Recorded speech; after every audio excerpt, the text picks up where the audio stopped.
François Patriat, vous avez manifesté ce que vous pensiez du Front National il y a quelques jours en disant voter Front National, c'est voter Daesh. Vous avez le sentiment de ne pas avoir été entendu ce soir?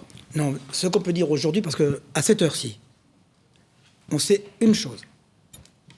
Conformément au sondage, on est à peu près dans l'étiage qui était prévu, avec un Front National tel qu'il était estimé, une gauche plus haut qu'elle n'était prévue et une droite républicaine plus bas qu'elle n'était prévue. Si on veut tirer des conclusions pour l'issue du scrutin, ce qu'on sait, c'est que ça va se jouer à 1 ou 2 points. On regarde les réserves qu'a la gauche, elle en a certaines, les réserves qu'a la droite, elle en a aussi, et la marge qu'a le FN de pouvoir progresser parce qu'il a progressé dans les derniers scrutins. Mais tout ça va se jouer à 2 points. Donc, tirer ce soir des conclusions définitives n'a aucun sens.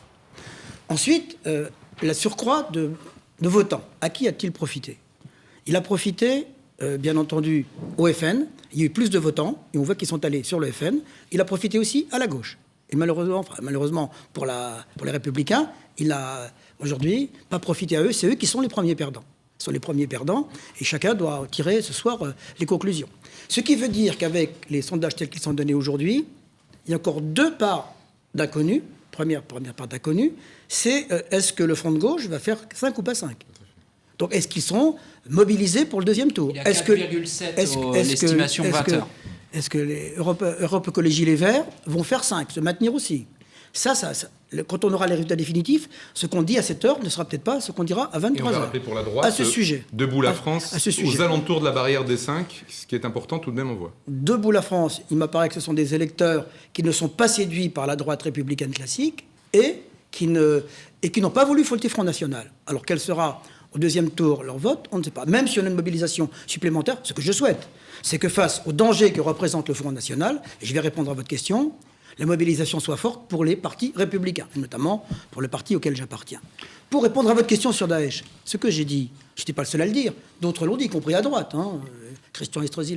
Ce que je dis aujourd'hui, c'est que, à mon avis, Daesh souhaite le chaos. Daesh souhaite le chaos. Il souhaite le chaos dans notre pays. Et il souhaite avoir au gouvernement des gens qui soient radicalement à droite pour radicaliser les populations qui sont venues d'Orient ou d'ailleurs. Et par là même, avoir dans notre pays une montée de l'islamisme. C'est ce qu'ils souhaitent aujourd'hui. Ils le disent, ils l'écrivent. Et moi, c'est ma crainte à moi. Je l'ai dit un peu violemment.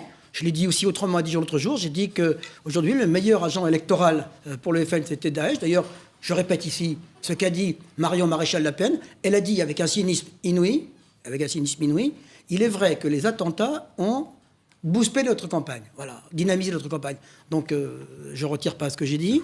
C'était certes un peu caricatural, je vous le dis, mais ça reflète, au fond, une idée que je crois certaine de voir que les partis extrémistes monteront si jamais le Front National arrivait au pouvoir. Merci François Patriat, on va poursuivre la discussion avec vous.